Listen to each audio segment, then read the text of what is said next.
Et sur le plateau, pour l'instant, j'accueille deux jeunes qui nous viennent de l'Institut catholique de Paris. Donc nous avons Guillaume et Marjolaine. Bonjour à tous les deux. Bonjour. Voilà, donc vous êtes étudiants à l'ICP, je crois en philosophie un peu tous les deux. Oui. À peu près. À peu près, voilà, plus ou moins. Mais surtout, vous avez été engagés dans un projet d'évangélisation qui s'est écoulé pendant une semaine, je crois. Si vous pouvez un peu nous en dire davantage. Alors du coup, Guillaume et moi, nous sommes des membres de l'aumônerie de la Cato. Et donc nous avons des activités un peu toute la semaine, de la prière, de la formation, de la vie fraternelle. Et nous avons envie de bâtir une semaine d'évangélisation pour s'ouvrir et rencontrer ceux qui ne franchissent pas la porte de l'aumônerie. Et concrètement, comment vous avez fait? Comment vous êtes pris? Oui, bah alors du coup, on est parti du coup deux par deux. Tout d'abord, pour vraiment être unis au Christ et recevoir un peu sa grâce, on prenait un petit temps de prière systématiquement, un petit temps de louange spontanée. En amont, pour vraiment vous mettre dans l'ambiance et vous plonger dans la prière, c'est ça? C'est ça, et puis on est envoyé, et puis sans la force de l'Esprit Saint, on aura du mal à juger qu'est-ce qu'il faudra vraiment dire sur le moment. On était deux par deux, et puis c'était d'1 heure à 2 heures, entre midi et 2 systématiquement, tout au long de pendant une semaine. Bon, la chose qui corsait un peu, c'est que c'était quand même des gens avec qui on partageait la vie quotidiennement. C'est pas la même chose qu'être dans la rue avec des gens qu'on verra jamais. C'est ça, c'est ce que vous disiez aussi en antenne, c'est quand même autre chose d'évangéliser des parfaits inconnus, alors qu'évangéliser des personnes qu'on côtoie régulièrement, qu'on recroise, ça n'a pas le même impact. Qu'est-ce que ça change en fait concrètement? Bah, il va falloir vivre ce qu'on prêche, très typiquement. C'est-à-dire, si on parle de la prière et de la rencontre avec le Christ, il faut peut-être que nous-mêmes, on prie et qu'on rencontre le Christ quotidiennement.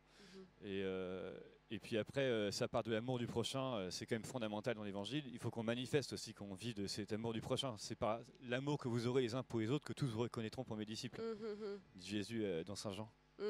Mais concrètement, comment vous le manifestez, cet amour pour le prochain? Vous n'êtes pas forcément amis avec tout le monde, donc comment manifester cet amour évangélique? Ce que je dirais, c'est beaucoup dans l'accueil d'autrui dans le cas de l'aumônerie. Pas être en permanence clos, en permanence avec les personnes avec qui on a plus d'affinité, mais s'ouvrir à autrui.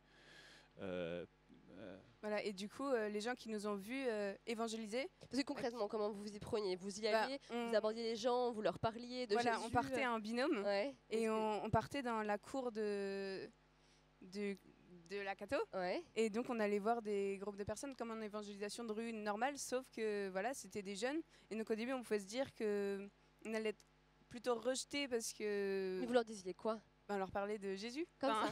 Vous les abordiez et vous disiez, ben voilà, je ne savais pas, mais Jésus t'aime.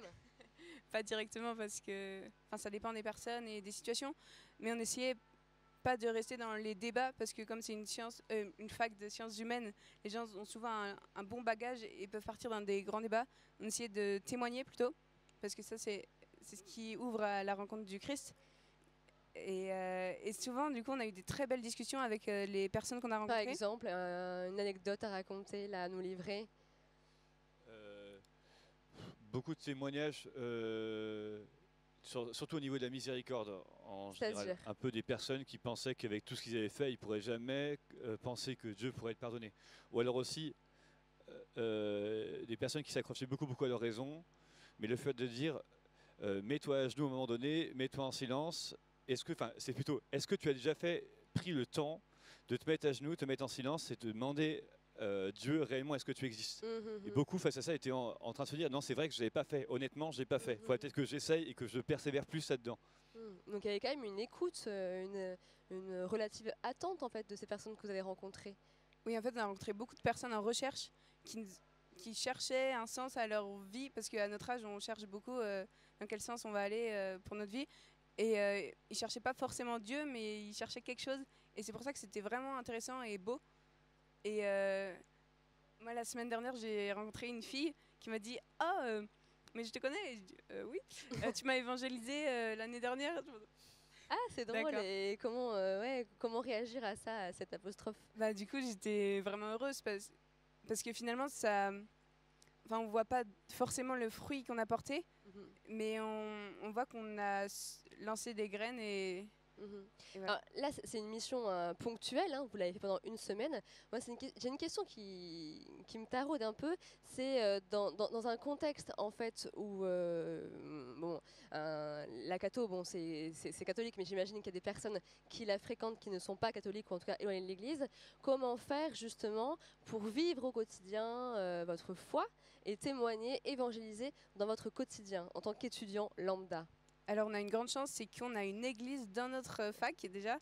On a la cour d'honneur, l'aumônerie, l'église. Et du coup, quand on va à la messe à l'heure du déjeuner, tout le monde le voit. Donc ça, c'est un témoignage. Enfin, ça y est, quand on rentre dans l'église, on est fiché catholique. Et du coup, il faut qu'on soit un témoignage vivant. Mais comment l'être du coup, ce témoignage vivant? D'abord, il y a plusieurs choses. Tout d'abord, la vie de prière. Moi, personnellement, j'essaie de prendre toujours une demi-heure de raison tous les jours dans cette église. Dans l'église. Donc, tu y vas, tu te rends tous les jours dans l'église pour faire oraison, quoi. C'est ça.